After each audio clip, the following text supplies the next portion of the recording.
Hello my dear parents, मैं हूं सपना और अर्बन इंडियन मॉम्स में आज आप सबका एक बार फिर से स्वागत है।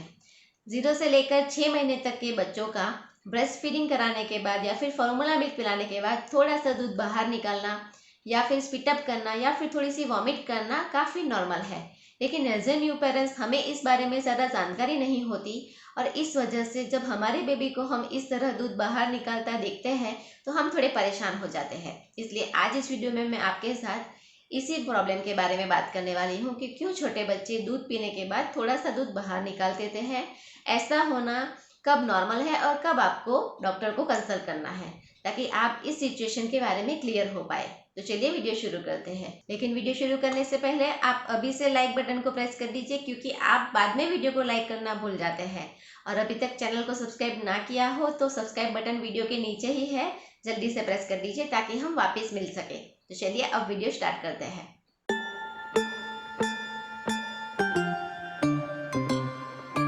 बेबी के बर्थ के बाद जैसे ही हम बच्चे को ब्रेस्ट मिल्क पिलाना स्टार्ट करते हैं या फिर हम बच्चे को कोई केसेस में फॉर्मूला मिल्क देना स्टार्ट करते हैं, तो 24 घंटे में पूरे दिन में बच्चा 2-3 बार ऐसा करेगा कि वो जो मिल्क है वो थोड़ी देर में बाहर निकाल देगा। बच्चा जो मिल्क बाहर निकाल देता है उसका जो स्ट्रक्चर होता है वो दही जैसा या फिर फटे हुए दूध जैसा होता है, उसमें से किसी तरह की कोई स्मेल नहीं आती। और ऐसा होना काफ़ी नॉर्मल है, क्योंकि शुरुआती दिनों में हमें भी ये पता नहीं होता कि हमें बच्चे को कितना मिल्क पिलाना है, उसी तरह बच्चे को भी ये पता नहीं होता कि उसे कितना मिल्क पीना है। ऐसे में बच्चा फीडिंग करते समय ज़्यादा मिल्क पी लेता है और ये जो एक्स्ट्रा मिल्क होता है वो बच्चे के छोटे से स्टमक में स्टोर नहीं हो पाता और वो बच्चे की वॉमिट के ज़रिए बाहर निकल आता है।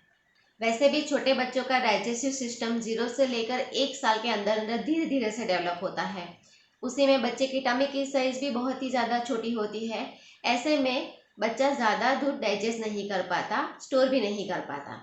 हम बड़े भी कभी कभी ओवर फीडिंग कर लेते हैं तो हमें भी डिस्कम्फर्ट फील होने लगता है, हमें भी वॉमिटिंग जैसी फीलिंग आने लगती है। ऐसा ही कुछ बच्चे के साथ भी होता है और जो एक्स्ट्रा दूध उसने पिया होता है वो इस तरह वो बाहर निकाल देता है। बच्चे का दूध बाहर निकालने का जो नेक्स्ट रीज़न है वो है बच्चे का ओवर फीडिंग करना। कई बार हम किसी रीज़न की वजह से बच्चे को 2 या 3 घंटे तक फीडिंग नहीं करा पाते।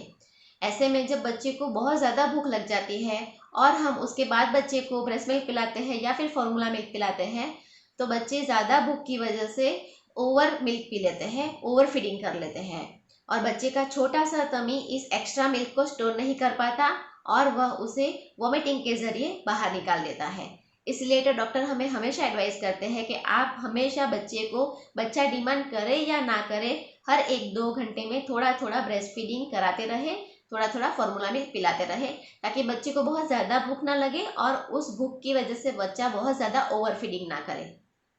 नेक्स्ट रीज़न है कि बच्चा कई बार दूध पीने के साथ साथ जो एयर होती है उसे भी सक कर लेता है, उसे भी स्वेलो कर लेता है।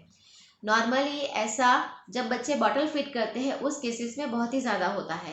क्योंकि कई बार बच्चे की जो दूध की बॉटल होती है उसका जो निप्पल होता है उसका साइज़ बड़ा हो जाता है या फिर उसके अंदर के जो होल्स होते हैं वो बड़ी साइज़ के आ जाते हैं, जिसमें से एकदम जल्दी जल्दी से दूध बाहर निकलता है। और इस दूध को जल्दी जल्दी पीने के चक्कर में बच्चा बहुत ही ज़्यादा दूध भी पी लेता है और साथ में एयर भी सक कर लेता है। और इस एयर की वजह से बच्चे के पेट में जो मिल्क है वो ठीक तरह से उतर नहीं पाता, ऊपर ही रह जाता है और वो मिल्क बाहर निकल आता है, बच्चा उसे वॉमिट के थ्रू बाहर निकाल देता है। इसीलिए तो डॉक्टर हमें हमेशा एडवाइस करते हैं कि बच्चे को हमें हर फीड के बाद बर्प कराना है। बच्चे को डकार कैसे दिलाते हैं उसके ऊपर भी चैनल पे सेपरेट वीडियो अवेलेबल है, जिसे आप आई बटन पे क्लिक करके देख सकते हैं। कई बार मदर की डाइट में कुछ चेंजेस हो जाते हैं और वो ब्रेस्ट मिल्क पीने की वजह से बच्चे के पेट में गैस हो जाता है और इस गैस की वजह से बच्चे के स्टमक में जो दूध है वो ठीक तरह से डाइजेस्ट नहीं हो पाता और वो मिल्क वॉमिट के थ्रू बाहर निकल आता है। कई बार बच्चे को दूध पिलाने के बाद उसे गोद में लेते समय या फिर उसे सुलाते समय बच्चे का पेट दब जाता है और इस पेट पर दबाव आने की वजह से भी बच्चे ने जो मिल्क पिया होता है वो बाहर निकाल देता है। इसलिए हमें हमेशा बोला जाता है कि बच्चे को दूध पिलाने के बाद आप 15-20 मिनट तक उसे खड़ा रखें या फिर अपने कंधे पर लेटा कर रखें, ताकि बच्चे का पेट ना दबे। उसी तरह आप जब भी बच्चे को सुलाएं तब हमेशा बच्चे को पीठ के बल सुलाएं, कि बच्चे के पेट पर दबाव ना आए और बच्चे ने जो मिल्क पिया हो वो बाहर ना निकल आए। कई बार ऐसा भी होता है कि बच्चा बीमार पड़ जाता है, बच्चे को सर्दी जुकाम हो जाता है तब भी बच्चा जो मिल्क है उसे बाहर निकाल देता है, क्योंकि सर्दी जुकाम की वजह से बच्चे का नाक बंद हो जाता है और वो दूध ठीक तरह से सक नहीं कर पाता, और जो थोड़ा कुछ दूध उसने पिया भी होता है वो उसे डिस्कम्फर्ट फील होता है, इस वजह से बाहर निकाल देता है, वॉमिट कर देता है। नेक्स्ट रीज़न है कि अगर बच्चा एकदम से एक्टिविटी करने लग जाए दूध पीने के बाद, तो भी वह पिया हुआ दूध बाहर निकाल सकता है, क्योंकि कई बार हम बच्चे को दूध पिलाते हैं, उसके बाद बच्चा अचानक से उठकर खेलने लगता है या फिर कोई एक्टिविटी करने लगता है, या फिर हम बच्चे को दूध पिलाने के बाद कई बार एकदम से उसका मसाज करने लग जाते हैं या फिर उसे बात कराने ले जाते हैं। ऐसे में बच्चे ने जो दूध पिया होता है वो ठीक तरह से उसके स्टमक में उतर नहीं पाता और वो बच्चा वॉमिट के थ्रू उसे बाहर निकाल देता है। ये थे वो सारे रीज़न, वो सारी सिचुएशन जिसमें बच्चा जो पिया हुआ मिल्क है उसे इस तरह बाहर निकाल सकता है। अगर हम कुछ बातों की सावधानी रखें तो बच्चे की जो ये इस तरह मिल्क निकालने की जो फ्रीक्वेंसी है उसे हम थोड़ी कम कर सकते हैं। तो चलिए जानते हैं उन सावधानियों के बारे में। सबसे पहले तो आप हमेशा बच्चे को दूध पिलाने के बाद अपने कंधे पर 10 या 15 मिनट तक लेटा कर रखें, ताकि बच्चा बर्प कर ले और बच्चे ने जो दूध पिया है वो बच्चे के पेट में ठीक तरह से उतर जाए। नेक्स्ट कि आप बच्चे को दूध पिलाने के बाद कभी भी एकदम से लेटाए नहीं। आप बच्चे को 5-10 मिनट 15 मिनट तक थोड़ा सीधा खड़ा रखें और उसके बाद बच्चे को धीरे से पीठ के बल लेटाएं। बच्चे को पेट के बल कभी भी ना लेटाएं।